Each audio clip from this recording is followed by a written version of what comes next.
जय हिंद दोस्तों, रसायन के प्लेटफॉर्म में आप सभी का स्वागत है। मैं डॉक्टर एकता अग्रवाल। हम लोग हीट की सीरीज पढ़ रहे हैं और प्रीवियस लेक्चर्स में हम लोगों ने बेसिकली सारे जितने भी ट्रांसमिशन ऑफ हीट होते हैं उनके सारे मोड्स पढ़ लिए हैं। एक थोड़ा सा डिस्क्रिप्शन में आपको पढ़ना पड़ेगा कंडक्शन को और रेडिएशन को, यानी जो चालन विधि होती है उस पर बेस्ड कुछ न्यूमेरिकल्स बनते हैं। अभी आप लोगों ने जितना पढ़ा वो सारा थ्योरेटिकल पॉइंट ऑफ व्यू से था, न्यूमेरिकल पॉइंट ऑफ व्यू से हम उसको देखेंगे, ठीक है। और रेडिएशन जो विकिरण जो विधि होती है उसमें भी बहुत सारी चीजें आपको पढ़नी, जैसे स्टीफन कांस्टेंट हो गया, न्यूटन्स लॉ ऑफ कूलिंग हो गया, वो सारी चीजें हम लोग वन बाय वन हर एक लेक्चर में पढ़ते आएंगे। तो सबसे पहले अभी जो पढ़ने जा रहे हैं हम वो है आपका कंडक्शन मेथड में एक हम लोग पढ़ेंगे दो तरीके की स्टेट आती हैं, एक होती है वेरिएबल स्टेट और एक होती है स्टेडी स्टेट। तो जरा इस चीज को जरा पहले ध्यान से समझो कि क्या यहाँ पे पढ़ेंगे। ऐसे मान लो ये कोई रॉड है, ठीक है, एक रॉड है ये, और हमने क्या किया यहाँ पर हीट किए दे रहे हैं इसके इस एंड पे। अगर हम इसके इस एंड पे हीट देंगे तो होगा क्या, क्योंकि हम हीट इसके इस एंड पे दे रहे हैं तो यहाँ पर हीट पहुंचेगी, यहाँ पर हीट पहुंचेगी, फिर हीट यहाँ जाएगी, यहाँ जाएगी। हीट क्या हो रही है, ट्रांसफर हो रही है, हीट का फ्लो हो रहा है। किस तरीके से फ्लो हो रहा है, कंडक्शन मेथड से। चालन विधि में किस प्रकार से फ्लो होता है, चालन विधि में फ्लो होता है कि जो मॉलिक्यूल्स होते हैं वो अपनी पोजीशन पे क्या करते हैं, वाइब्रेट करते हैं। जब मॉलिक्यूल्स अपनी पोजीशन पे वाइब्रेट करते हैं तो वो दूसरे मॉलिक्यूल को क्या करते हैं, ऐसे एनर्जी ट्रांसफर करते हैं। दूसरा मॉलिक्यूल तीसरे मॉलिक्यूल को एनर्जी ट्रांसफर करता है, तीसरा चौथे को करता है। इस तरीके से वो जो पूरी की पूरा अपना रॉड होता है, जैसे मैंने कहा कि ये अपनी सॉलिड रॉड है, तो ये सॉलिड रॉड क्या होगी, गर्म हो जाएगी, यानी इस सॉलिड रॉड का जो टेम्परेचर होगा वो क्या होगा, बढ़ने लगेगा। तो होता क्या है कि रॉड का अगर मैंने कहा कि ये वाला सिरा जो है उसने टेम्परेचर उसने हीट को ऑब्जॉर्व किया, इस वाले सिरे ने हीट को ऑब्जॉर्व किया, मैंने कहा कि इसने क्यू हीट जो है वो ऑब्जॉर्व कर ली, ठीक है। अब जब इसने क्यू हीट ऑब्जॉर्व कर ली तो इसका जो टेम्परेचर था वो बढ़ गया, मैंने कह दिया कि इसका टेम्परेचर T1 हो गया, ठीक है। अब हुआ क्या कि इसने दूसरे मॉलिक्यूल को, दूसरे ने तीसरे को, तीसरे ने चौथे को, जैसे जैसे हीट ट्रांसफर होती गई वैसे जब यहाँ पे अगर हम मुझे इस पॉइंट पे अगर टेम्परेचर देखना है तो इस पॉइंट का टेम्परेचर उतना ही नहीं रहेगा जितना टेम्परेचर T1 पॉइंट इस पॉइंट पे था। ऐसा क्यों, क्योंकि जो एनर्जी जब चल रही है, जो हीट का जो फ्लो हो रहा है, तो हीट का फ्लो होने के समय उसी समय क्या होता है कि यहाँ पे एनर्जी का लॉस भी होता है। जब एनर्जी का लॉस होता है तो टेम्परेचर जो यहाँ पर होगा वही यहाँ नहीं होगा, यहाँ T2 होगा, यहाँ मैंने कहा T3 है, यहाँ मैंने कहा T4 है, यहाँ पे आते आते T5 हो गया, यहाँ पे आते टेम्परेचर और भी कम हो गया, ठीक है। तो हम यहाँ पे ये देख सकते हैं कि T1 जो होगा वो हमेशा T2 से बड़ा होगा, T2 T3 से बड़ा होगा, T3 T4 से बड़ा होगा और T4 T5 से बड़ा होगा। तो ये चीज अपने को देखने को मिलती है जब भी हम बात करते हैं कंडक्शन मेथड की। तो कंडक्शन मेथड में क्योंकि कुछ हीट्स जो होती है, क्योंकि ये रॉड है, कन्वेंशन यानी संवहन विधि और रेडिएशन यानी विकिरण विधि द्वारा भी हीट का क्या होता है, लॉस होता है। भाई यहाँ से कुछ रेडिएशन भी निकलेगा, है ना, और संवहन विधि द्वारा भी कुछ एनर्जी का लॉस होगा, हीट का कुछ लॉस होगा। एनर्जी का लॉस हो रहा है या हीट का लॉस हो रहा है, बात एक ही होती है, ठीक है। तो यहाँ पे भी हीट का कुछ लॉस हो रहा है, तो हीट का लॉस कन्वेंशन यानी संवहन विधि और रेडिएशन यानी विकिरण विधि द्वारा भी कुछ होता जाता है, साथ ही साथ उसकी वजह से क्या हो रहा है, और एनर्जी जो हीट है वो ट्रांसफर हो रही है from one molecule to another, another to another, एक कण दूसरे को, दूसरा तीसरे को, तीसरा चौथे को। तो उस तरीके से क्या हो रहा है कि जैसे जैसे समय बढ़ रहा है वैसे वैसे जितना टेम्परेचर इसके पास था उतना इसके पास नहीं पहुंचेगा, कुछ तो काम करने में भी खर्च हो जाएगा, तो इसका टेम्परेचर क्या होता है, घटता जाता है। तो ये काफी इंपॉर्टेंट पॉइंट है जो कि आपको हमेशा पकड़ के रखना है जब भी बात हम लोग किसी करते हैं, कंडक्शन की बात करते हैं, ठीक है। अब इस तरीके से क्या होता है कि इसमें दो प्रकार की स्टेट्स हो जाती हैं, दो प्रकार की स्टेट्स होती हैं। वो कौन कौन सी स्टेट्स होती हैं, तो यहाँ पे दो स्टेट्स देखने को मिलती हैं, टू स्टेट्स देखने को मिलती हैं, दो अवस्थाएं देखने को मिलती हैं इसी टेम्परेचर की। कैसी अवस्थाएं देखने को मिलती हैं, पहली स्टेट मिलती है आपकी variable state. Variable state, variable state होती है जिसको हम लोग बोलते हैं परिवर्तनशील अवस्था, परिवर्तनशील अवस्था। ठीक है, और दूसरी स्टेट जो देखने को मिलती है वो होगी आपकी स्टेडी स्टेट, जिसको हम लोग बोलते हैं स्थिर अवस्था। अब इन दोनों में क्या डिफरेंस होता है उसको जरा ध्यान से आप देखें। क्या डिफरेंस होता है? अगर हम बात कर रहे हैं वेरिएबल स्टेट, वेरिएबल स्टेट का मतलब है कि टेम्परेचर जो है वो बदल रहा है। वेरिएबल स्टेट का मतलब है कि हम जैसे जैसे हीट दे रहे हैं वैसे वैसे टेम्परेचर क्या हो रहा है, बदल रहा है। देखो जरा इस चीज को जरा ध्यान से देखना। इसको मैं नीचे उतार दूँ क्योंकि इसकी भी जरूरत नहीं है अपने को, जब जरूरत होगी वहां पर इसको लगा देंगे। ठीक है, अब जरा एक वही पुराना फिगर बना लेते हैं। एक रॉड बना ली मैंने, ठीक है, थोड़ा सा क्रॉस सेक्शन का एरिया इसका देखने में अच्छा नहीं लग रहा है, थोड़ा सही से बना देते हैं। दिख रही है रॉड? ठीक, अब मैंने कहा कि यहाँ पे मैंने कुछ हीट दी है, इस एंड पे, इस एंड पे मैंने कुछ हीट दी। जैसे ही हम इस एंड पे हीट देंगे तो हीट क्या कर रहे हैं, कंटिन्यूसली देते चले जा रहे हैं। हीट हम कंटिन्यूसली दे रहे हैं इस एंड पे, इस एंड पे हम क्या कर रहे हैं, हीट दे रहे हैं, यानी ऊष्मा दे रहे हैं और कंटिन्यूसली हीट देते जा रहे हैं। जिससे होगा क्या कि यहाँ का टेम्परेचर, मान लो कि इस क्रॉस सेक्शन का, इस क्रॉस सेक्शन का, इस क्रॉस सेक्शन का जो टेम्परेचर है वो कुछ तापमान जो है वो कुछ बढ़ रहा है। किस तरीके से बढ़ रहा है? जैसे मान लो कि पहले हमने इसमें कुछ हीट दी, क्यों हीट दी, उसकी वजह से यहाँ का जो तापमान है, मान लो कि यहाँ का तापमान 7 डिग्री हो गया, यहाँ का तापमान, क्योंकि जैसे जैसे आगे बढ़ेंगे तापमान तो घटेगा, ठीक है, यहाँ का 5 हो गया, यहाँ का 3 हो गया, यहाँ पे हमने कहा कि तापमान 1 ही डिग्री बचा। अब क्योंकि हीट हम यहाँ पे लगातार दे रहे हैं और ये जो रॉड है, क्योंकि ये मेटल की रॉड है, तो ये हीट को एब्जॉर्ब करती चली जा रही है। आप जितना हीट देते होगे हीट एब्जॉर्ब करती जाएगी, करती जाएगी, करती जाएगी। ठीक है, मेटल है, हीट एब्जॉर्ब कर सकता है। हमने और हीट दी तो उसे क्या हुआ कि इसका तापमान मान लो बढ़ के 9 हो गया, इसका तापमान बढ़ के 8 हो गया, इसका तापमान बढ़ के मान लो 6 हो गया, इसका तापमान बढ़ के मान लो 3 हो गया। ठीक, अब हम नहीं माने भाई, हमने कहा नहीं, हमारे पास तो अभी हमारे चूल्हे में बहुत आग है, चलो और देते हैं इसको आग। दे दी भाई, और आग दे दी, इसका तापमान बढ़ के 11 हो गया, इसका तापमान बढ़ गया हमने कहा 10 हो गया, यहाँ पे तापमान हमने कहा 8 हो गया, यहाँ पे तापमान हमने कहा 5 हो गया। हम कहा नहीं भैया, हमारे ना चूल्हे में भी बहुत आ गए, तो अभी हमने कहा कि अभी हम इसको और गर्म करेंगे। दे लो भाई गर्म, और गर्म किया इसको। अब हमने इसको और गर्म किया, लेकिन उससे इसका तापमान नहीं फिर बढ़ा। इसको यानी जितना तापमान इसका बढ़ना था वो बढ़ गया, अब तापमान नहीं बढ़ रहा है। अब तापमान नहीं बढ़ रहा है लेकिन हम हीट दे रहे हैं, तो वो क्या होगा, वो स्टेट होगी स्थिर अवस्था। तो वेरिएबल स्टेट यानी परिवर्तनशील अवस्था क्या होती है?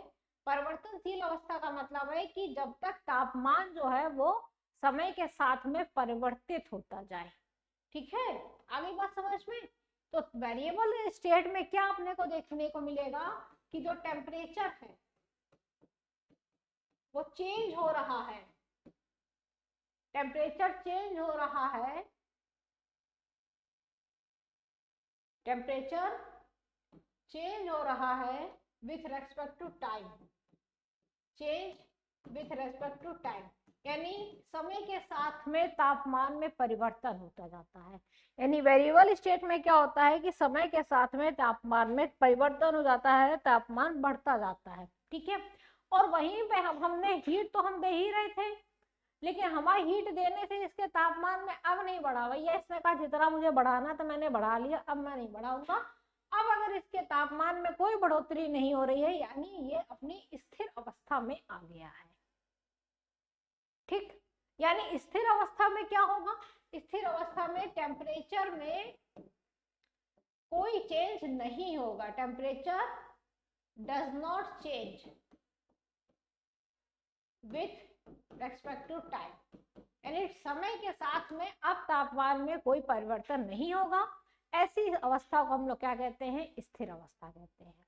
ठीक है, अब अब एक और क्वेश्चन यहाँ पे उठता है कि स्थिर अवस्था में क्या यही देखने को मिलेगा? हाँ, स्थिर अवस्था का मतलब ये हो जाएगा कि यहाँ पे अब तापमान जो था वो इसका 11 ही रहा। तुम अब इसमें चाहे जितनी हीट देते जाओ, चाहे इसको जितनी उष्मा देते जाओ, ये अपना तापमान नहीं बढ़ाएगा। ठीक है, यानी इस क्रॉस सेक्शन पे, यानी इस पॉइंट पे तापमान 11 था, इस पॉइंट पे तापमान 10 हो गया, इस पॉइंट पे तापमान 8 हो गया और इस पॉइंट पे तापमान 5 हो गया। तो स्थिर अवस्था में तापमान तो हर बिंदु का अलग अलग हो सकता है, लेकिन वो समय के साथ में अब नहीं बढ़ेगा। तो दो बातें यहाँ ध्यान में रखनी होती हैं। स्थिर अवस्था में बच्चे ये समझने लगते हैं कि जो टेम्परेचर होता है वो कांस्टेंट हो जाता है पूरी रॉड का। नहीं, ऐसा नहीं है कि पूरी रॉड का टेम्परेचर कांस्टेंट हो जाएगा। ठीक है, स्थिर अवस्था एक अवस्था पहुंचता है, मतलब उस चीज को हम इतना गर्म कर रहे हैं, हम इसको हीट देते जा रहे हैं, तो ये स्थिर अवस्था में पहुंच गया है जाके। तो स्थिर अवस्था में हर क्रॉस सेक्शन पे टेम्परेचर तो अलग अलग रहेगा, लेकिन वो अब समय के साथ में नहीं बढ़ेगा। ठीक है, तो ये बात इंपॉर्टेंट है कि टेम्परेचर समय के साथ में नहीं बढ़ता है, does not change with respect to time. Temperature समय के साथ में नहीं बढ़ता है, लेकिन अलग अलग क्रॉस सेक्शन पे अलग अलग टेम्परेचर रहता है। ये बात बहुत ज्यादा इंपॉर्टेंट है। यानी हर क्रॉस सेक्शन पे, यानी हर एक पॉइंट पे जो टेम्परेचर होता है वो क्या होता है, फिक्स हो जाता है। तो यहाँ पे क्या होता है, स्थिर अवस्था में टेम्परेचर जो होता है वो फिक्स हो जाता है हर एक पॉइंट का। ठीक है, टेम्परेचर फिक्स हो जाता है, लेकिन अलग अलग पॉइंट्स पे अलग अलग टेम्परेचर बना रहता है। दूसरा क्वेश्चन यहाँ पे ये उठता है कि भाई हम हीट दे रहे हैं, तो वो हीट जा कहाँ रही है जब इसका टेम्परेचर नहीं बढ़ रहा है? बात तो भाई इंपॉर्टेंट है, पते की बात है कि अब हम हीट तो दे रहे हैं, लेकिन वो हीट जा कहाँ रही है? हीट वो बाहर निकल जाएगी। ठीक है, जैसे मान लो कि हमने इसको कहा नहीं भैया हम तो हमारे अभी उसमें चूल्हे बहुत आ गए, अभी तो हम इसको और गर्म करेंगे। इसने कहा कर लो गर्म। तो कैसे भाई, यहाँ से हीट तो दे रहे हो, ठीक है, अब हीट एंटर की, यहाँ से इस क्रॉस सेक्शन से हीट एंटर की, हीट अंदर गई, इस क्रॉस सेक्शन से इस क्रॉस सेक्शन पहुंची। जैसे हीट यहाँ पहुंची, इसने कहा भैया मेरा रखा तापमान 11 डिग्री सेंटीग्रेड है यहाँ पर, क्योंकि जैसे जैसे आगे की ओर बढ़ते हैं तो टेम्परेचर जो होता है वो घटता जाता है। ठीक है, इस यहाँ पे जो मैक्सिमम टेम्परेचर था वो 11 हो गया। टेम्परेचर जो है वो क्या है कि यहाँ पे अब फिक्स हो गया, यहाँ का टेम्परेचर फिक्स हो चुका है। तो हीट क्या हो रही है, हर एक क्रॉस सेक्शन अपने नेक्स्ट क्रॉस सेक्शन को ट्रांसफर कर रहा है। लो भाई तू ले लो, उसने कहा नहीं भाई मैं ले चुका हूँ, आगे वाले का तुम ले लो। तो इस तरीके से क्या हो रहा है कि हीट ट्रांसफर तो हो रही है, लेकिन जो टेम्परेचर है हर क्रॉस सेक्शन का वो अब नहीं बढ़ेगा, वो फिक्स हो गया है। क्लियर ये बात? यानी जितनी हीट हम देते हैं यहाँ पर, rate of heat transfer, heat enter, जितनी हीट यहाँ से एंटर हो रही है, उस बिंदु से जहां से हीट एंटर हो रही है, rate of heat enter is equal to rate of heat transfer, उतनी ही हीट ट्रांसफर हो जा रही है to next cross section. Next cross section जो एरिया है उसको उतनी ही हीट ट्रांसफर हो जा रही है। तो कोई भी क्रॉस सेक्शन एरिया जो है वो हीट नहीं ले रहा है। ठीक है, यानी टेम्परेचर फिक्स हो गया है हर क्रॉस सेक्शन का। ऐसा नहीं होगा कि पूरी रॉड का टेम्परेचर एक ही हो जाए। ये दो मतलब इंपॉर्टेंट पॉइंट है यहाँ पे। स्टेडी स्टेट का मतलब क्या होता है, स्टेडी स्टेट का मतलब होता है कि टेम्परेचर जो है वो समय के साथ में अब नहीं बढ़ेगा, समय के साथ में अब तापमान नहीं बढ़ेगा, तापमान अब स्थिर हो गया है। तो कुछ बच्चों के दिमाग में ये चीज जा सकती है कि हमने तो पढ़ा था कि कंडक्शन में क्या होता है कि यहाँ से हीट जाती है और यहाँ पे धीरे धीरे करके क्या होते हैं कि ये लो हाई टेम्परेचर से लो टेम्परेचर तक हीट जाती है और धीरे धीरे पूरी बॉडी का टेम्परेचर एक जैसा हो जाता है।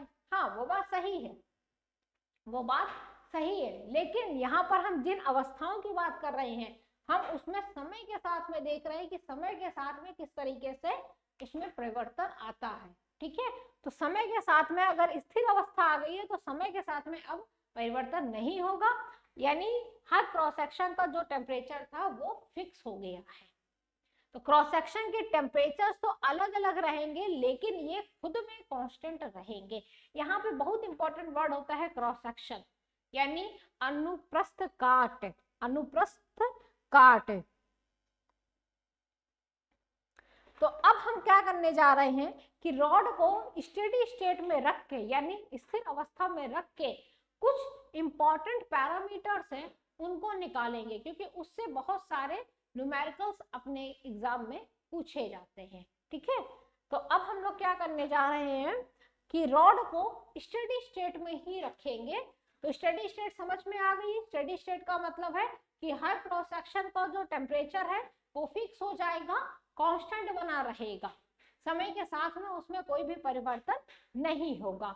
तो हमने क्या किया, अपनी रॉड को कहाँ रखा है, स्टेडी स्टेट में, यानी स्थिर अवस्था में हमने अपनी रॉड को रख दिया है। स्थिर अवस्था में इसलिए रखा है क्योंकि उसका तापमान जो है वो समय के साथ में परिवर्तित नहीं होगा। क्लियर ये बात यहाँ पर? ठीक, अब हमने क्या किया, एक रॉड ले ली। ठीक है, इस रॉड में हमने क्या किया, यहाँ से कुछ हीट फ्लो हो रही है, एंटर कर रही है, और जो हीट फ्लो हो रही है, जो ऊष्मा का प्रभाव हो रहा है, उसको हमने कहा क्यू है। अब जरा यहाँ पे फुल मैथमेटिक्स आ गई है। ठीक है, मतलब मैथमेटिक्स के साथ में फिजिक्स है। और इस जो अनुप्रस्थ काट है उसका क्षेत्रफल हमने कहा ए है। यहाँ पे टेम्परेचर हमने कहा θ1 है तापमान, यहाँ पे तापमान हमने कहा θ2 है। इस रॉड की लेंथ को हमने कहा L है, और जो थर्मल कंडक्टिविटी यानी ऊष्मा चालकता का गुणांक जो है वो हमने कहा K हो गया। ठीक है, अनुप्रस्थ काट जो है वो कितना है, अनुप्रस्थ काट का क्षेत्रफल कितना है, A है, यानी area of cross section A है। यहाँ का तापमान θ1 है, इस एंड का तापमान θ2 है। इस रॉड की जो लंबाई है वो हमने कहा L है, जितनी हीट हम इस रॉड को दे रहे हैं वो हमने कहा Q है, और जो कोफिशिएंट ऑफ थर्मल कंडक्टिविटी है यानी ऊष्मा चालकता गुणांक, उसको हमने कहा K है। अच्छा, जो एरिया है यानी जो क्रॉस सेक्शनल एरिया है वो यूनिफॉर्म है, मतलब एक जैसा है। अगर यहाँ पे भी ए है तो यहाँ पे भी ये ए है। ऐसा नहीं है कि रॉड इस तरीके की नहीं है कि एक जगह इसका एरिया ज्यादा हो और इस जगह पे एरिया कम हो, ऐसा नहीं है कि रॉड एक जैसी है, यूनिफॉर्म रॉड है। ठीक है, अब इस पे हम क्या कैलकुलेट करने जा रहे हैं, हम ये देखने जा रहे हैं कि अमाउंट ऑफ हीट फ्लो कितना होता है। उसका एक फॉर्मूला होता है जो आपको याद रखना पड़ेगा, amount of heat flow, amount of heat flow. Amount of heat flow जो होता है उसको Q से रिप्रेजेंट करते हैं। वो होता कितना है, K A θ1 minus θ2 into T upon L। ये फॉर्मूला है जो कि आपको याद रखना होगा। देख लो, K A θ1 minus θ2 into T upon L, ऊष्मा प्रवाह की मात्रा, ऊष्मा प्रवाह की मात्रा। ठीक है, यहाँ लिख दे रहे हैं ऊष्मा प्रवाह की मात्रा।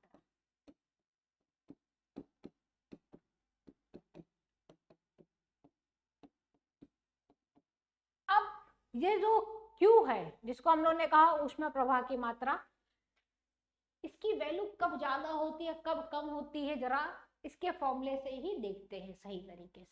ठीक है, तो ऊष्मा प्रवाह की जो मात्रा है यानी Q जो है ये कब ज्यादा होगा, Q तब ज्यादा हो सकता है जब अपनी जो रॉड है उस रॉड का जो कोफिशिएंट ऑफ थर्मल कंडक्टिविटी है यानी ऊष्मा चालकता गुणांक है अगर ज्यादा है, तो यानी ज्यादा हीट उस रॉड से फ्लो हो सकती है, यानी वो रॉड उतनी ज्यादा हीट एब्जॉर्ब कर सकती है, उतनी ज्यादा हीट फ्लो भी करा सकती है, होगी, मतलब उस रॉड से उतनी ज्यादा हीट फ्लो होगी।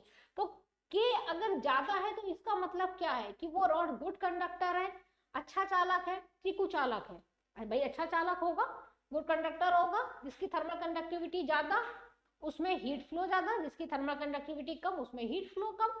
ठीक है, तो यानी यहां से ये निष्कर्ष निकला कि जो परफेक्ट कंडक्टर होता है उस कंडक्टर का जो K होता है, कोफिशिएंट ऑफ थर्मल कंडक्टिविटी, वो कितना होगा, इनफिनाइट होगा। और जो पुअर कंडक्टर होता है उस कंडक्टर का कोफिशिएंट ऑफ थर्मल कंडक्टिविटी के जो होगा वो 0 होगा। ठीक है, बात एकदम सही है। यानी अगर Q जो है वो डायरेक्टली प्रोपोर्शनल है के, यानी जैसे जैसे K बढ़ेगा वैसे वैसे Q भी बढ़ेगा। इसका मतलब है कि अगर गुड कंडक्टर है, अगर अपनी रॉड जो है वो गुड कंडक्टर की यानी अच्छे चालक की है तो Q ज्यादा होगा, और अगर बैड कंडक्टर है यानी कुचालक है तो Q क्या होगा, Q कम होगा, कम फ्लो होगा, इसमें ज्यादा फ्लो होगा। क्योंकि गुड कंडक्टर है तो उसका K ज्यादा होगा, बैड कंडक्टर है तो उसका K कम होगा, यानी ऊष्मा चालकता गुणांक उसका कम होगा। ठीक है, तो एक बात तो ये यहाँ से समझ में आ गई। ये बात समझ में आई कि नहीं आई आपको सबको? जिसका K ज्यादा होगा उसकी थर्मल कंडक्टिविटी भी क्या होगी, ज्यादा ही होगी। ठीक है, K ज्यादा है यानी थर्मल कंडक्टिविटी ज्यादा है, यानी उसका ऊष्मा चालकता ज्यादा है, गुणांक ज्यादा हुआ। ठीक है, दूसरा क्या आपने को दिखा, दूसरा दिखा यहाँ से कि जो एरिया है उस पर भी डिपेंड कर रहा है। क्यों? जितना ज्यादा अनुप्रस्थ काट का क्षेत्रफल होगा यानी क्रॉस सेक्शनल एरिया होगा उतना ही ज्यादा उसमें अमाउंट ऑफ हीट फ्लो होगा। ठीक है भाई, ये भी चीज यहाँ से दिख गई है। तीसरा क्या है कि जितना ज्यादा समय हम लेंगे उतना ज्यादा अमाउंट ऑफ हीट फ्लो हम करवा सकते हैं उस रॉड से। ये भी बात सही है, चलो ये भी बात क्लियर हो गई। चौथा क्या है, चौथा है कि Q जो है वो डायरेक्टली प्रोपोर्शनल है किसके, θ1 माइनस θ2 के। यानी टेम्परेचर डिफरेंस जितना ज्यादा होगा यानी तापमान में अंतर जितना ज्यादा होगा दोनों रॉड्स के दोनों एंड के बीच में, जैसे अगर हमने कहा कि ये अपनी रॉड है, ठीक है, अगर इन दोनों के बीच का जो टेम्परेचर का जो डिफरेंस है θ1 माइनस θ2 या θ2 माइनस θ1 माइनस θ2, क्योंकि θ1 बड़ा हो ज्यादा होगा क्योंकि यहाँ से हीट अंदर जा रही है, ठीक है, और θ2 लो टेम्परेचर पर होगा, तो θ1 माइनस θ2 की वैल्यू अगर मान लो 5 डिग्री आ रही है, 5 डिग्री है, ठीक है, तो इसका मतलब है कि अमाउंट ऑफ हीट फ्लो कम हो रहा होगा उसमें। और अगर मान लो कि इसका टेम्परेचर का जो डिफरेंस है वो 20 डिग्री आ रहा है, यानी वहां पे जो हीट फ्लो होगा वो ज्यादा होगा। यानी हमने इसको θ1 पे रखा, मान लो कि हमने इस एंड को इनिशियली स्टार्टिंग में मान लो हमने कहा कि ये अपना 80 डिग्री पे था और ये वाला एंड हमने कहा 60 डिग्री पे था, यानी इन दोनों के बीच का जो डिफरेंस था वो कितना था, 20 डिग्री का था। डिफरेंस जितना ज्यादा होगा उतना ज्यादा अमाउंट ऑफ हीट फ्लो होगा इस रॉड के अंदर। ठीक है, चलो भाई ये भी बात क्लियर हो गई। पांचवा पॉइंट क्या हो गया कि ये इनवर्सली प्रोपोर्शनल है एल के, यानी लेंथ जितनी ज्यादा होगी उतना कम हीट का फ्लो होगा उस रॉड में, यानी ऊष्मा का प्रभाव उतना कम होगा उस रॉड पे। ये बात यहाँ से क्लियर हुई। अब यहाँ पे एक बहुत इंपॉर्टेंट वर्ड आ रहा है, आपके सिलेबस में लिखा हुआ है टेम्परेचर ग्रेडियंट, उसकी जरा बात कर लेते हैं अब हम लोग। तो ये चीज किस पे डिपेंड करता है वो चीज हम लोग ने देख ली है। एक वर्ड है टेम्परेचर ग्रेडियंट, तापमान प्रवणता। ये जितने भी हम लोग पढ़ रहे हैं टॉपिक वो सारे ही क्या है, आपके सिलेबस के ही टॉपिक है। ठीक है, हम कोई भी टॉपिक सिलेबस से बाहर का नहीं उठाए हैं आप लोगों के लिए। आपके सिलेबस में जो भी टॉपिक है वो सारे ही टॉपिक्स 1 बाय 1 हम कवर कर रहे हैं। तो आपके सिलेबस में एक ये टॉपिक लिखा हुआ है टेम्परेचर ग्रेडियंट। इसका मतलब जरा समझो, बहुत ध्यान से समझना क्या होता है इसका मतलब। तो ग्रेडियंट होता है, प्रवणता होती है, ये बहुत ही एक इम्पोर्टेंट वर्ड होता है, ये आपने मैकेनिक्स में भी पढ़ा होगा। तो पहले टेम्परेचर ग्रेडियंट की बजाय हम लोग पहले ग्रेडियंट पढ़ते हैं। ग्रेडियंट का मतलब क्या होता है, यानी प्रवणता का मतलब क्या होता है? इसका मतलब होता है कि कोई भी दो किसी भी क्वांटिटी का जो डिफरेंस होता है, अंतर होता है, ठीक है, जैसे मान लो मैंने कहा कि एक रॉड है, नहीं कोई भी क्वांटिटी हो, अभी क्वांटिटी भी हम लेंगे, ठीक है, उनका जो डिफरेंस होता है, उन क्वांटिटीज का जो डिफरेंस होता है, उस डिफरेंस को अगर हम लेंथ से डिवाइड कर दे, उस डिफरेंस को अगर लेंथ से डिवाइड कर दे तो वो ग्रेडियंट कहलाने लगती है। डिफरेंस को अगर लेंथ से डिवाइड कर दे तो ग्रेडियंट कहलाने लगती है। जैसे कि आपने मैकेनिक्स में पढ़ा होगा, एक वर्ड आया होगा वेलोसिटी ग्रेडियंट। वेलोसिटी ग्रेडियंट आया है कि नहीं आया है? मैकेनिक्स में ये वर्ड होता है वेलोसिटी ग्रेडियंट, यानी वेग प्रवणता। क्या होती है वेग प्रवणता? जरा इसका मतलब जरा ध्यान से समझना, एक एक करके सबके मतलब समझाएंगे, फिर टेम्परेचर ग्रेडियंट पे आएंगे, फिर उस फॉर्मूले पे जाएंगे वापस। वेग प्रवणता क्या होता है? ये वेग प्रवणता, वेग प्रवणता का मतलब है कि वेलोसिटी का डिफरेंस अपॉन लेंथ, यानी एक पॉइंट पे कोई वेलोसिटी होगी, दूसरे पॉइंट पे कोई वेलोसिटी होगी, उनका डिफरेंस ले लो अपॉन दूरी, यानी इस पॉइंट से और इस पॉइंट के बीच की जो भी दूरी हो गई। दिख नहीं रहा? थोड़ा सा ऐसे आता है, अच्छा ऐसे आता है सामने से, ठीक है, उन दो पॉइंट्स के बीच की दूरी हो गई, इसको बोलते हैं हम लोग वेलोसिटी ग्रेडियंट। ये पहली चीज तुमने पढ़ ली। दूसरा होता है तुम्हारा पोटेंशियल ग्रेडियंट, ये वहां पे पढ़ोगे कहाँ? इलेक्ट्रिसिटी में। पोटेंशियल ग्रेडियंट, पोटेंशियल ग्रेडियंट मतलब इस पॉइंट पे पोटेंशियल V1 है, दूसरे पॉइंट पे पोटेंशियल V2 है अपॉन L, तो ये हो जाएगा आपका क्या? पोटेंशियल ग्रेडियंट हो जाएगा, यानी विभव प्रवणता हो गई। ठीक है, विभव प्रवणता।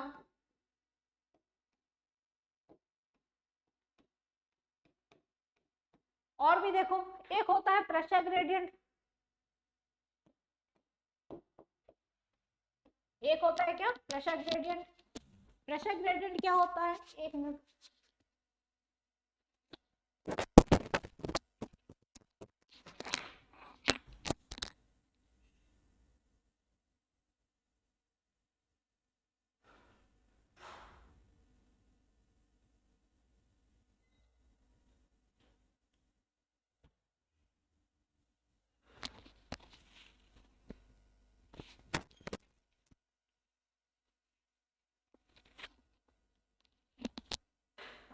एक होता है आपका प्रेशर ग्रेडियंट। प्रेशर ग्रेडियंट क्या होता है उसको भी जरा ध्यान से देखो। प्रेशर ग्रेडियंट मतलब दो पॉइंट के बीच का जो प्रेशर है उसका डिफरेंस, यानी P1 minus P2 upon length. ठीक है, यानी दाब प्रवणता। जितने प्रकार के ग्रेडियंट होते हैं वो सब आप यहाँ पे देख सकते हो। मतलब जब भी वर्ड आए ग्रेडियंट तो इसका मतलब होता है कि डिवाइडेड बाय लेंथ, लेंथ से उसका भाग कर दो। ठीक है, अब यहाँ पे हम लोग को क्या पढ़ना था? Temperature gradient. तो टेम्परेचर ग्रेडियंट क्या हो गया? टेम्परेचर ग्रेडियंट यानी तापमान प्रवणता क्या हो गया? वो हो गया आपका θ1 माइनस θ2 अपॉन। अब तुम जरा क्वेश्चन उसको क्या बोलते हैं, जो भी हम लोग ने वो लिखा हुआ था, फॉर्मूला लिखा था, उस फॉर्मूले पे अगर हम वापस आते हैं तो फॉर्मूला क्या था? Q is equal to KA θ1 minus θ2 into T upon L। यही था फॉर्मूला, यही लिखा था ना फॉर्मूला मैंने। अमाउंट ऑफ हीट फ्लो, ऊष्मा प्रवाह का मात्रक, इतने ही तो हीट फ्लो हो रहा था उस रॉड से। अब यहां से देख सकते हो कि ये जो है ना, ये वाला पोर्शन, यही होता है आपका टेम्परेचर ग्रेडियंट। आई बात समझ में? इसी को क्या बोलोगे? टेम्परेचर ग्रेडियंट, यानी तापमान प्रवणता। अगर ये निकालने को आपको आए एग्जाम में तो आप बहुत आसानी से इसको निकाल सकते हैं। तो जो टेम्परेचर ग्रेडियंट होता है किसमें?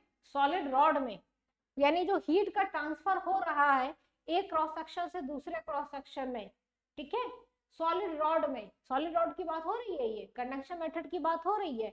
वो यानी Q जो है वो क्या है? किसके डायरेक्टली प्रोपोर्शनल है? किसके? θ1 माइनस θ2 अपॉन L के। यानी amount of heat flow directly proportional होता है टेम्परेचर ग्रेडियंट के, यानी तापमान प्रवणता के। ये इंपॉर्टेंट है यहाँ पर याद रखने वाला, यहाँ पे क्योंकि ये बहुत इंपॉर्टेंट पॉइंट है, ये बहुत ही ज्यादा इंपॉर्टेंट पॉइंट है। अच्छा, इसका यूनिट क्या होगा? इसका अगर यूनिट निकालना चाहो तो ये डिग्री सेंटीग्रेड में तापमान और लेंथ को ले लो मीटर में। ठीक है, तो इस तरीके से हम देख सकते हैं कि टेम्परेचर ग्रेडियंट, ये जो आपका टॉपिक था वो कंप्लीट हो गया। इसके बाद एक इसमें और टॉपिक है थर्मल रेजिस्टेंस। पहले सारे टॉपिक्स के बारे में बात करेंगे, फिर एक इसमें इंपॉर्टेंट कुछ न्यूमेरिकल फॉर्मूलेज हैं, उसके बारे में भी बात करेंगे। दूसरा होता है क्या, थर्मल रेजिस्टेंस। अब ये क्या चीज होती है थर्मल रेजिस्टेंस, इसको देखो, थर्मल रेजिस्टेंस, थर्मल रेजिस्टेंस, इसको हम लोग क्या बोलते हैं, थर्मल प्रतिरोध। क्या होता है ये थर्मल प्रतिरोध?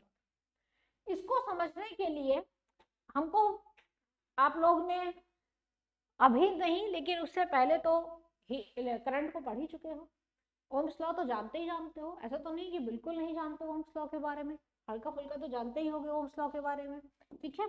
तो वहीं से हम उठाते हैं इस थर्मल रेजिस्टेंस के बाद का थोड़ा सा बैकग्राउंड, क्योंकि जब तक आपको इसका बैकग्राउंड नहीं मिलेगा आप थर्मल रेजिस्टेंस नहीं जान पाओगे, क्योंकि इलेक्ट्रिकल रेजिस्टेंस तो हम लोग जानते हैं, ठीक है, हम लोग जानते हैं कि थर्मल रेजिस्टेंस, थर्मल प्रतिरोध नहीं सुना है हम लोगों ने। तो देखो होता क्या है, जैसे मान लो कि कोई वायर है, ये मान लो कोई एक वायर है ये, ठीक है, इस वायर में इस पॉइंट पे मैंने कहा कि जो पोटेंशियल है वो V1 है, इस पॉइंट पे मैंने कहा पोटेंशियल जो है वो V2 है। एक वायर है और इस पॉइंट पे पोटेंशियल V1 है और इस पॉइंट पे पोटेंशियल V2 है, ठीक है, ठीक है भाई, कोई दिक्कत नहीं है। पोटेंशियल डिफरेंस होने की वजह से होगा क्या, जो मान लो कि इस वायर में जो चार्ज फ्लो हो रहा है वो Q चार्ज फ्लो हो रहा है, इस वायर में कितना चार्ज फ्लो हो रहा है, Q चार्ज फ्लो हो रहा है। चलो ठीक है भाई, एक वायर है, अलग अलग पॉइंट्स पे जो पोटेंशियल है, उस एक में V1 एक V2, अगर पोटेंशियल डिफरेंस नहीं होगा तो क्या करंट फ्लो होगा, बताओ, पोटेंशियल डिफरेंस नहीं होगा तो क्या करंट फ्लो होगा, सोच के बताओ जल्दी से। मान लो मैंने कहा कि इसमें कितना चार्ज फ्लो हो रहा है, Q चार्ज फ्लो हो रहा है, ठीक है, और दोनों एंड्स का पोटेंशियल में डिफरेंस एक का V1 है और एक का V2 है, और मैंने कहा कि इस वायर का जो रेजिस्टेंस है वो मैंने कहा R है, यानी जो प्रतिरोध है इस वायर का वो मैंने कहा R, यही होता है भाई, प्रतिरोध R ही होता है हमेशा ही, ठीक, कोई दिक्कत नहीं भाई, यहाँ तक तो एकदम सही है। अब इस वायर में जो करंट फ्लो हो रहा है, तो धारा प्रवाह हो रहा है इस वायर में, वो कितना होगा, अमाउंट ऑफ करंट फ्लो, धारा प्रवाह,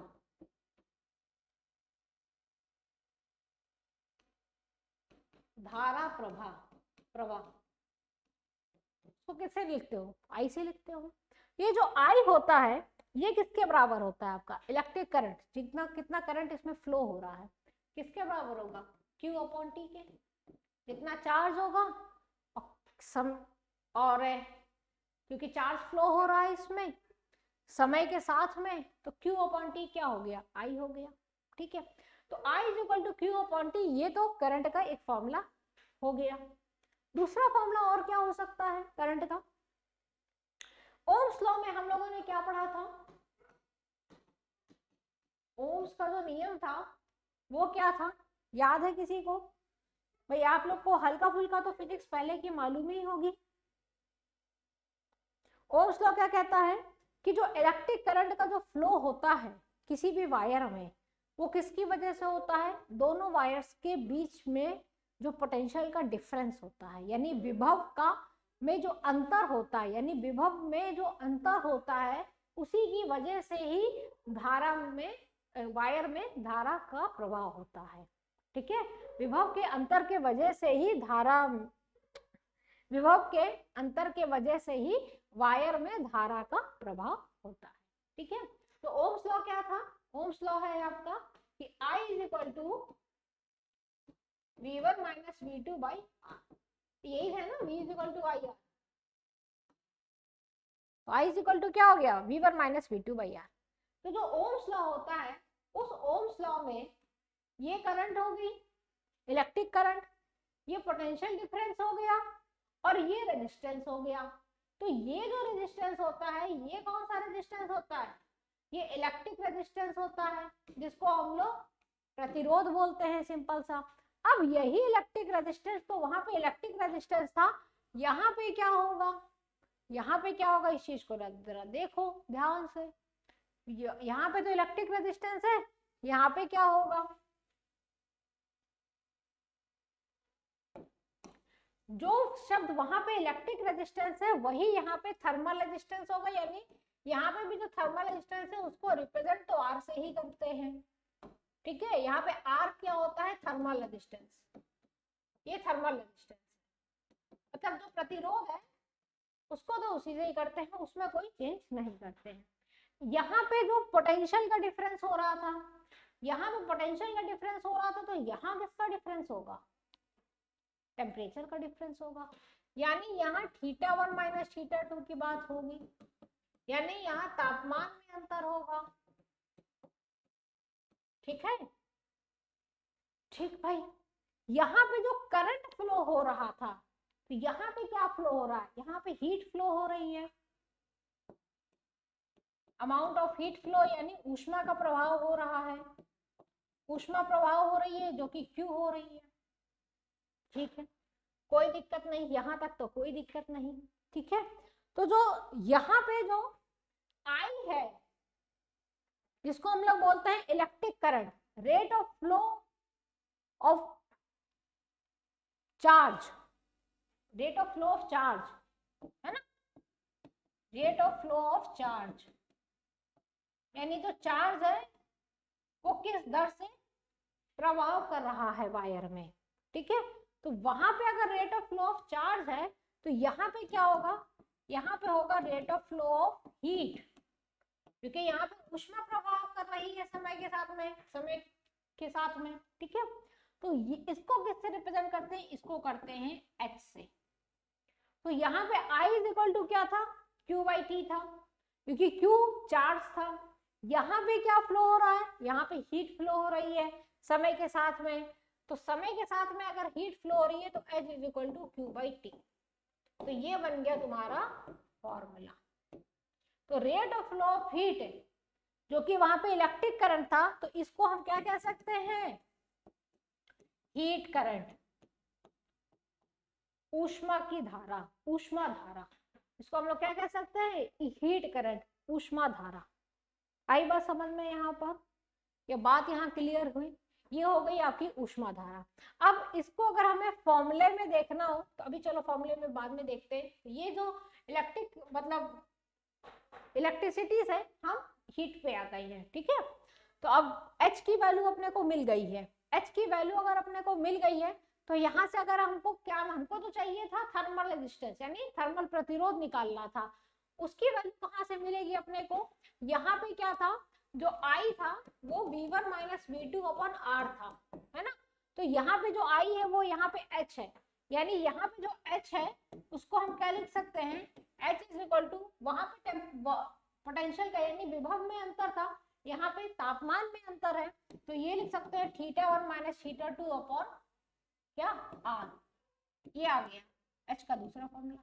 और यहाँ से ये जो R है ना, यही R आपका क्या होता है, थर्मल रेजिस्टेंस यानी थर्मल प्रतिरोध होता है। ये बात क्लियर हो गई यहाँ पर, ये बात यहाँ क्लियर हो गई कि थर्मल प्रतिरोध क्या होता है। यहाँ से अगर हम चाहें तो R की वैल्यू कितनी आ गई अपनी निकल के, R की वैल्यू आ गई अपनी निकल के θ1 माइनस θ2 बाई H। ये फॉर्मूला आपको याद रखना होगा। ठीक है, ये अपना R आ गया निकल के। अच्छा, अब जरा वापस इस फॉर्मूले पे जाओ, एक फॉर्मूला जो पढ़ा था Q is equal to KA θ1 minus θ2 into T by L। अब इस फॉर्मूले पे अगर हम जाते हैं और इस H की वैल्यू को जरा निकालते हैं तो कितनी आएगी इस H की वैल्यू, H की वैल्यू हो जाएगी आपकी Q बाई T है, तो Q बाई T करोगे तो कितना हो जाएगा, ये KA θ1 माइनस θ2 बाई L, यही तो होगा। H by T, Q by T करना, Q बाई T, तो KA θ1 माइनस θ2 बाई L हो गया। यहाँ से अगर हम R की वैल्यू को देखें तो R कितना है अपना, θ1 माइनस θ2 बाई H है, और H की वैल्यू ये उठा के यहाँ सब्स्टिट्यूट कर दो,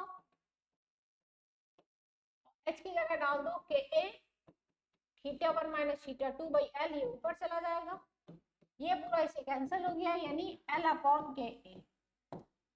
ये आपको याद रखना है, क्या याद रखना है कि R is equal to L upon KA। ये है आपका थर्मल प्रतिरोध।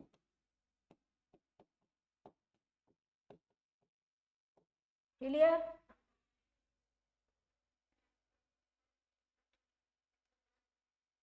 अब हम क्या करने जा रहे हैं, ये फॉर्मुलेस कुछ इंपॉर्टेंट थे, वो फॉर्मुलेस अपने को पता चल गए। अब जैसे कि आप लोगों को अगर मालूम होगा कि जब हम इलेक्ट्रिसिटी पढ़ते हैं, अभी भले आपने नहीं पढ़ी है लेकिन आप पहले से पढ़ चुके हैं, एक बार कुछ तो जानते हैं उसके बारे में, तो वहां पे दो प्रकार से कॉम्बिनेशन बनाए जाते हैं, एक क्रम में और एक सीरीज में और एक पैरेलल में। ठीक उसी तरीके से यहाँ पे भी कॉम्बिनेशन बनाए जाएंगे, और ये सारी कहानी कहाँ पे हो रही है, स्टेडी स्टेट यानी स्थिर अवस्था में ही होगी। क्योंकि अगर हम वेरिएबल स्टेट की बात करेंगे तो वहां पे तो हर पॉइंट पे टेम्परेचर का समय के साथ में परिवर्तन हो रहा है, और हम समय को फिक्स लेके चलेंगे, परिवर्तन नहीं करेंगे, वरना ये बहुत ही विकराल रूप न्यूमेरिकल्स आपके ले लेंगे। ठीक है, तो अब हम क्या करने जा रहे हैं, स्टेडी स्टेट में ही कॉम्बिनेशंस की बात करने जा रहे हैं। स्टेडी स्टेट में ही सारी बातें होंगी। तो स्टेडी स्टेट में सबसे पहले बात करते हैं हम लोग सीरीज कॉम्बिनेशन की,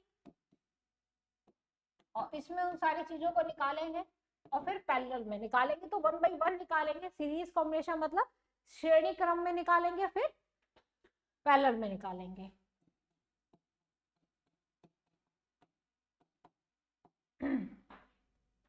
तो स्टेडी स्टेट में श्रेणी क्रम में किस तरीके से रॉड को जोड़ा जा सकता है, जरा देखो उस चीज को। मान लो हमने कहा कि ये रॉड है अपनी,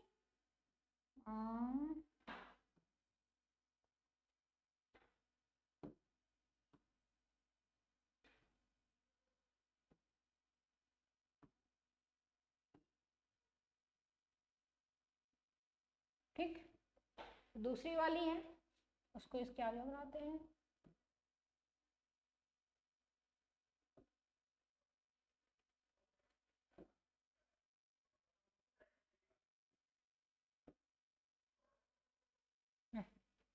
हाँ से आप करने जा रहे थे,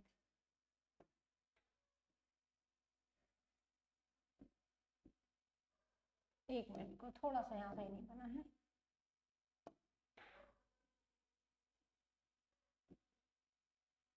सही बन गया, ठीक है। हमने कहा कि दो रॉड्स हैं, इनको सीरीज कॉम्बिनेशन में जोड़ा गया है, ठीक है। और इस एंड का टेम्परेचर हमने कहा θ1 है, इस एंड का टेम्परेचर हमने कहा θ2 है। क्योंकि सीरीज में जोड़ा गया है तो जो एरिया ऑफ क्रॉस सेक्शन है वो क्या है, वो सेम है। एरिया ऑफ क्रॉस सेक्शन दोनों ही रॉड्स का क्या है, सेम है, यानी अनुप्रस्थ काट क्षेत्र जो है वो दोनों ही रॉड्स का सेम है। यहाँ पे भी एरिया ए है, यहाँ पे भी एरिया ए है, और यहाँ पे भी एरिया ए हो गया, ठीक है।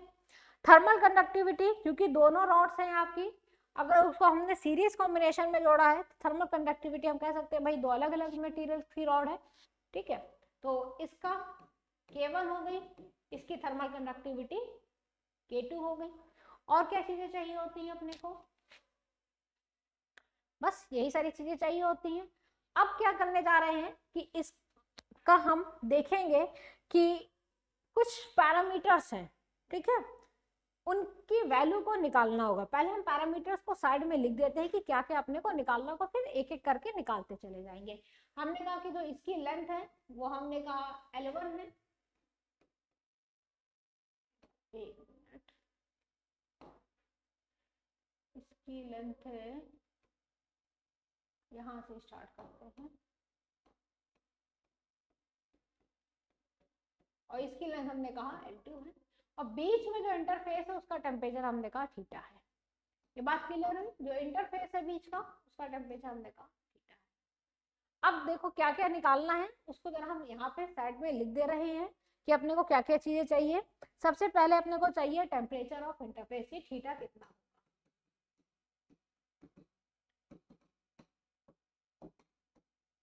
ठीक है। दूसरी चीज अपने को क्या चाहिए, दूसरी चीज चाहिए कि हीट करंट कितना होगा यहाँ पे,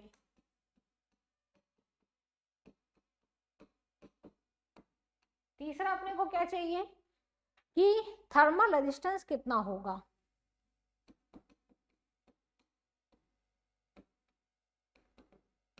सीरीज कॉम्बिनेशन में यानी श्रेणी क्रम में। चौथा हो गया कि के कितना होगा, कोफिशिएंट ऑफ थर्मल कंडक्टिविटी कितना होगा। ठीक है, तो एक एक करके अब सारी बातें कर लेते हैं। यानी ये हो गया आपका इंटरफेस का तापमान, बाकी चीजें तो सब वही है। इंटरफेस का तापमान क्लियर। अब आ जाओ जरा भाई, वापस आ जाओ। तो एक एक करके निकालते हैं। कैसे निकालोगे जरा ध्यान से देखना इस चीज को। सबसे पहले अगर बात करें जो इंटरफेस का तापमान होता है, उसको चाहो तो डायरेक्ट फॉर्मूला उसको याद रख सकते हो, वरना उसको निकाल भी सकते हो। ठीक है, निकाल सकते हो। क्या करें, डायरेक्ट फॉर्मूला बता दें कि पहले निकालोगे? चलो पहले इसका फॉर्मूला बता देते हैं और फिर इसको देख लेंगे कि ये निकलता कैसे। ठीक है, तो इसका जो फॉर्मूला होता है इंटरफेस यानी थीटा, उसका फॉर्मूला होता है K1 θ1 upon L1 plus K2 θ2 upon L2 divided by K1 upon L1 plus K2 upon L2। ये फॉर्मूला आपको याद रखना है, ये इंटरफेस का फॉर्मूला है। ठीक है, किसका, जो बीच में ये जो बीच वाली फलक है ना, उसका फॉर्मूला अगर हमको चाहिए तो ये इसका फॉर्मूला। ठीक है, तो ये तो इंटरफेस का फॉर्मूला हो गया। तो अब दिख रहा है ना, सारी चीजें आ रही है ना? हाँ आ रही है। ठीक, तो ये इंटरफेस का फॉर्मूला हो गया, आपका पहला फॉर्मूला बन गया।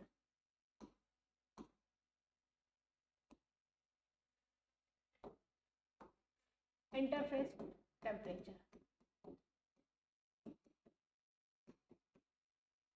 ठीक है, दूसरा क्या था अपना, हीट करंट।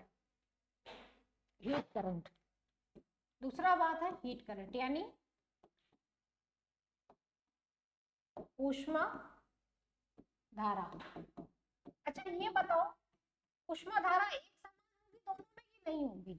होगी, एक समान होगी। क्यों?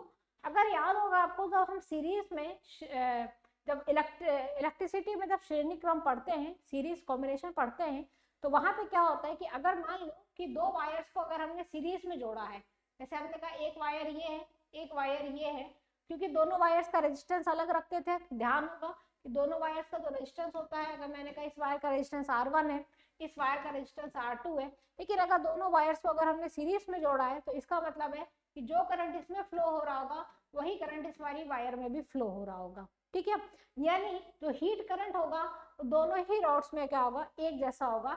अगर हम कह रहे हैं कि इस वाले में हीट करंट H1 फ्लो होगा, तो दूसरे वाले में भी हीट करंट जो होगा वो H1 ही फ्लो होगा, यानी H1 is equal to H2 यहाँ पर मिलेगा आपको। अगर H1 H2 बराबर है तो जरा पीछे जरा वापस जरा जाते हैं, जरा H का फॉर्मूला क्या था उससे जरा H1 और H2 की वैल्यू जरा लेके आते हैं। H कितना था आपका, Ka θ1 माइनस θ2 बाई L। ठीक है,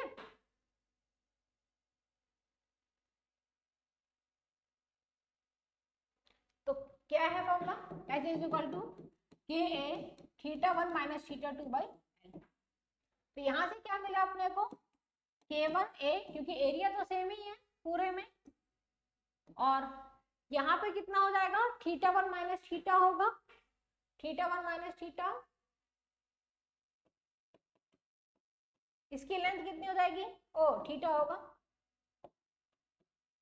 कौन है, और इधर को अगर देखेंगे तो वो हो जाएगा आपका K2A theta minus θ2 upon L2, यहाँ L1। ठीक है, क्लियर ये बात यहाँ पर। अब जरा जरा इसको और थोड़ा सा सिंप्लीफाई जरा कर दें, तो ये हो जाएगा आपका K1 θ1 minus theta upon L1 is equal to K2 theta minus θ2 upon L2। अगर इस इक्वेशन को अगर सॉल्व करोगे ना तो हम यहाँ पे पहुंच जाएंगे, ये जो टेम्परेचर है इंटरफेस का, सॉल्व करके दिखा दे आपको, देख लीजिए कैसे होगा।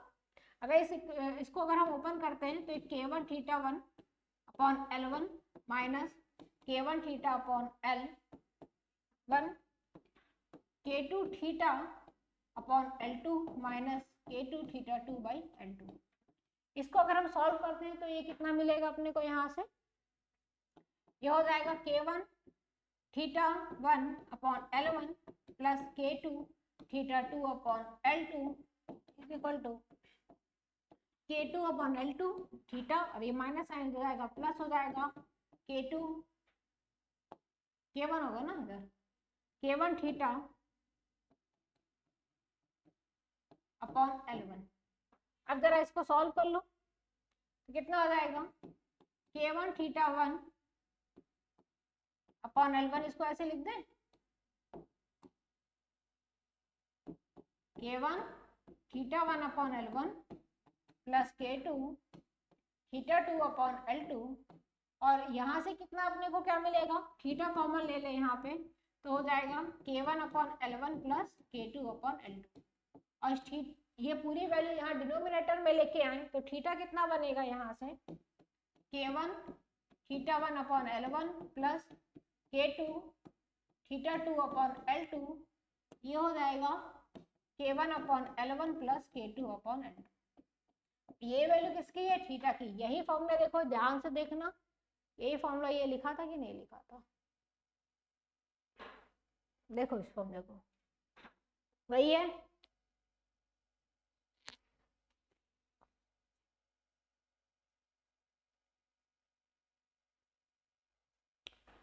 है ना, ठीक है।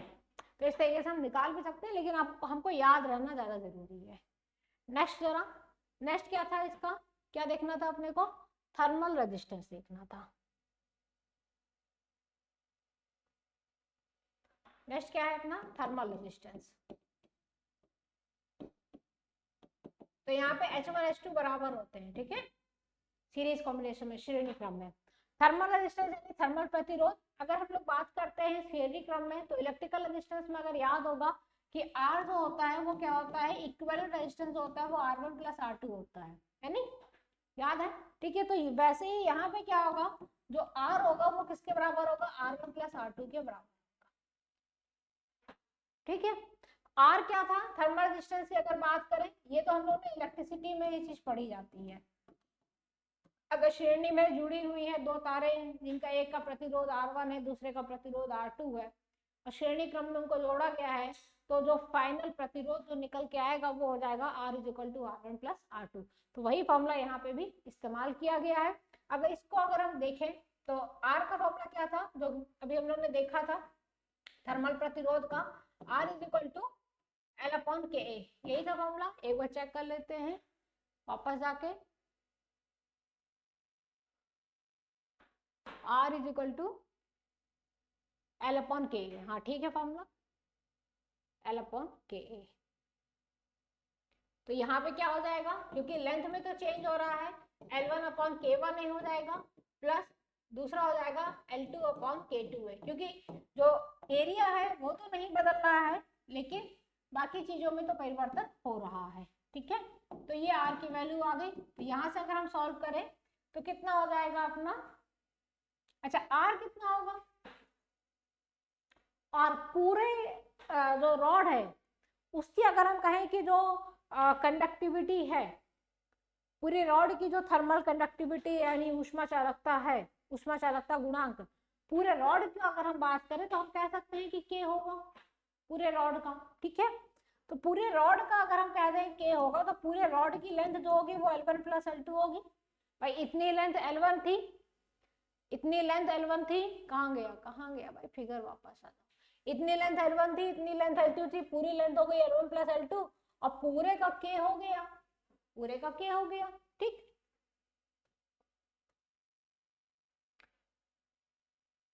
तो हम इसको क्या लिख सकते हैं कि L1 plus L2 into K into A, और ये हो जाएगा L1 अपॉन K1 है, ये हो जाएगा L2 अपॉन K2 है। तो यहाँ से अपने को क्या मिला, ये एरिया एरिया एरिया कैंसिल हो गया, क्या मिला L1 plus L2 upon K is equal to L1 by K1 plus L2 by K, ठीक है। यहाँ से अगर हम K की वैल्यू चाहें तो निकाल सकते हैं, अभी आगे निकाल लेंगे। फोर्थ वाला जो अपने को निकाला था, मेन अपने को क्या ध्यान में रखना है कि जब हम बात करते हैं सीरीज में, श्रेणी क्रम में, तो जो थर्मल प्रतिरोध होता है वो क्या होता है, आपस में जुड़ जाता है, ऐड हो जाता है, ठीक है। और जो हीट करंट होता है यानी ऊष्मा धारा जो होती है वो क्या होती है, बराबर होती है। ये चीजें अपने को ध्यान में रखनी है, क्लियर। बाकी तो फॉर्मूलेज हैं आपके। अब चौथा क्या आपको निकालना था, इक्विवेलेंट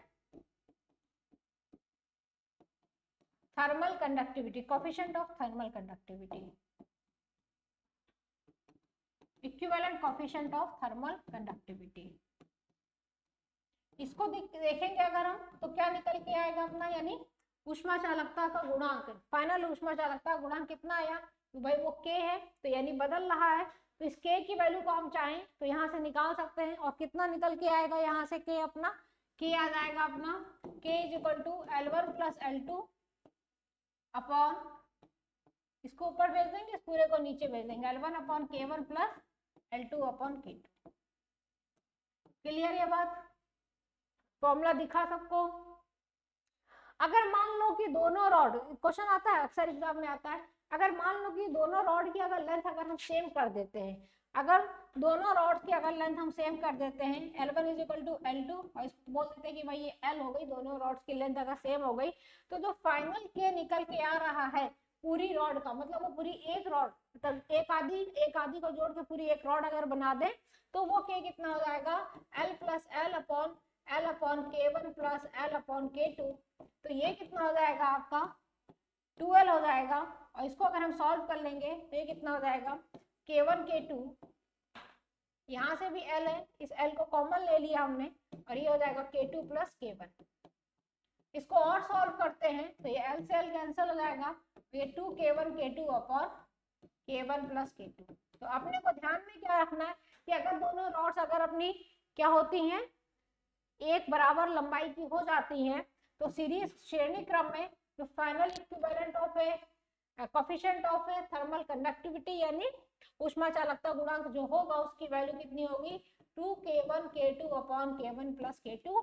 इस चीज को अपने को ध्यान में रखना होगा। देखो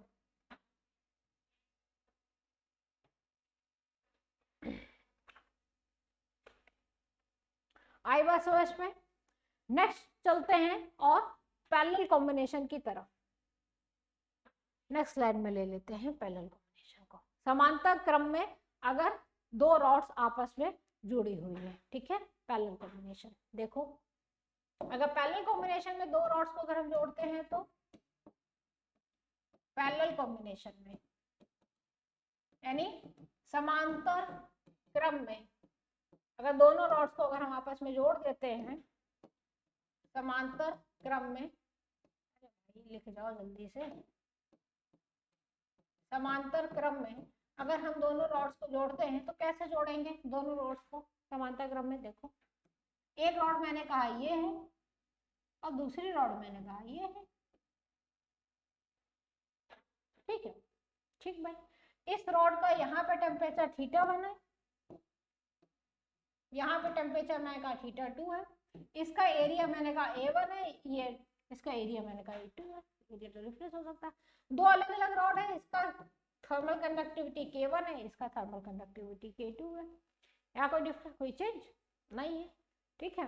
मैंने कहा इनकी क्योंकि पैरेलल में जोड़े गए हैं तो इनकी लंबाई जो होगी वो बराबर होगी, तो भाई ठीक है। अब फिर से वही सारी चीजें यहाँ पे भी निकालेंगे। अब इनके बीच में जो हम लोगों ने इंटरफेस का जो तापमान वहां निकाला था वो यहाँ नहीं निकलेगा। क्यों नहीं निकलेगा, क्योंकि इनके बीच में कोई इंटरफेस बन ही नहीं रहा है, ठीक है। तापमान तो इधर है, बीच में तो कुछ है नहीं, क्लियर। बाकी चीजें निकालते हैं। तो बाकी चीजों में सबसे पहले हम लोगों ने क्या देखा था,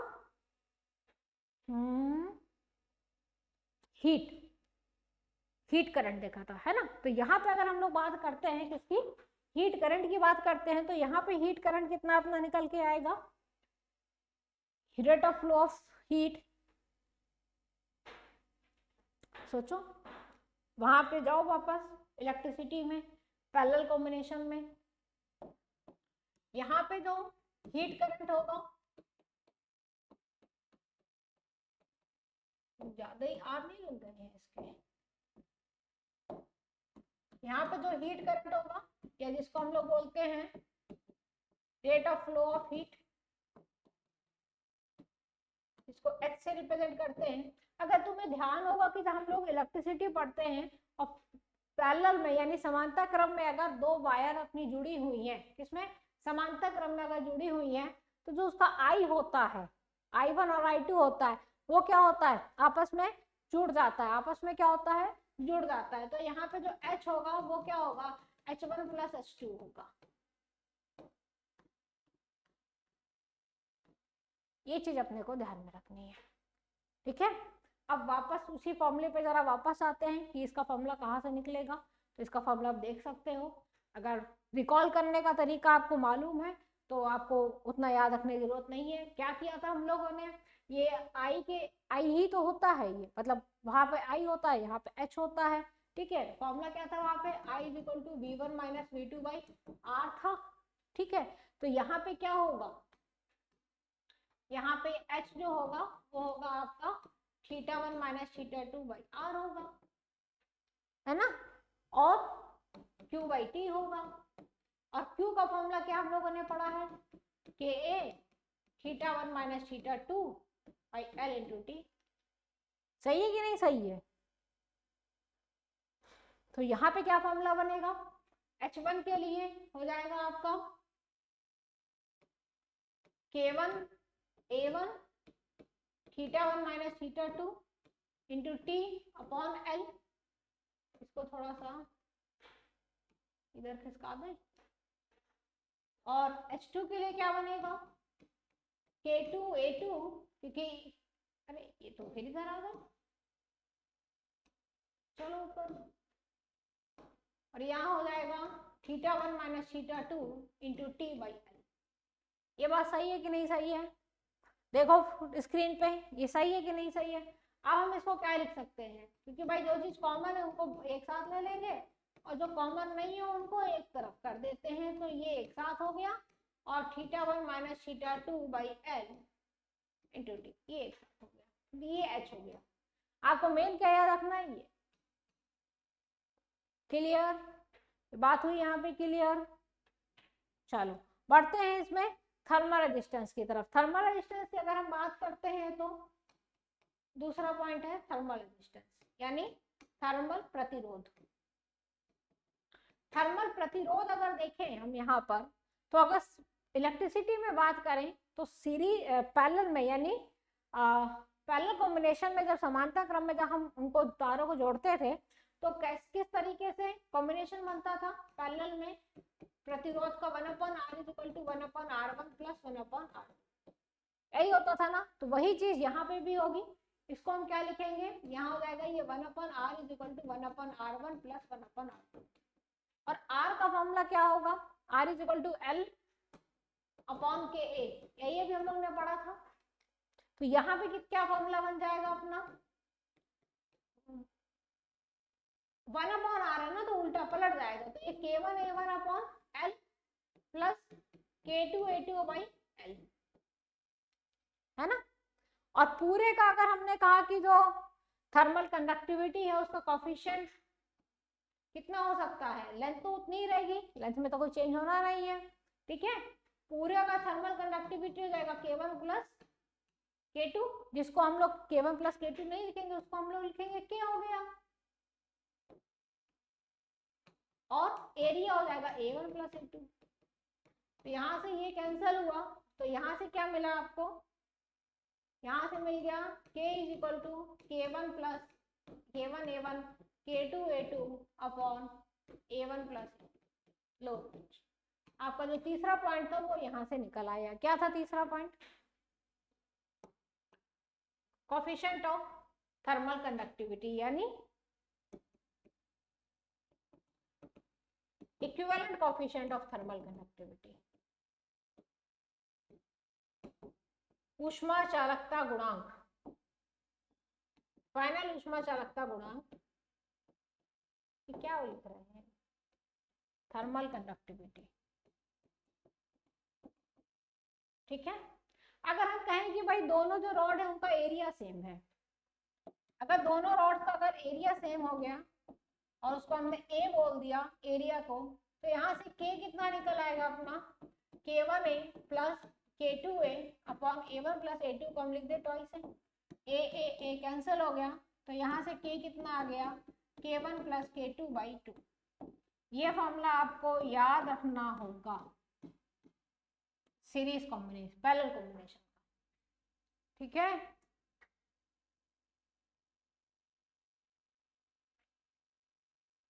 देख लो इसको, ध्यान से देखो। तो यहाँ पर ये लेक्चर आपका खत्म होता है और न्यूमेरिकल पॉइंट ऑफ व्यू से कुछ फॉर्मूलेस थे सीरीज कॉम्बिनेशन के, पैरेलल कॉम्बिनेशन के, श्रेणी क्रम के और समांतर क्रम के, वो सारे फॉर्मूलेस आपको मालूम होने चाहिए। अब मैं नेक्स्ट लेक्चर में मेरे ख्याल से रेडिएशन यानी स्टीफन कांस्टेंट और न्यूटन लॉ ऑफ कूलिंग कुछ टॉपिक्स ही आपको केवल बचे, आपका ये सिलेबस पूरा कंप्लीट हो जाएगा, ठीक है। मिलते हैं आपसे नेक्स्ट क्लास में।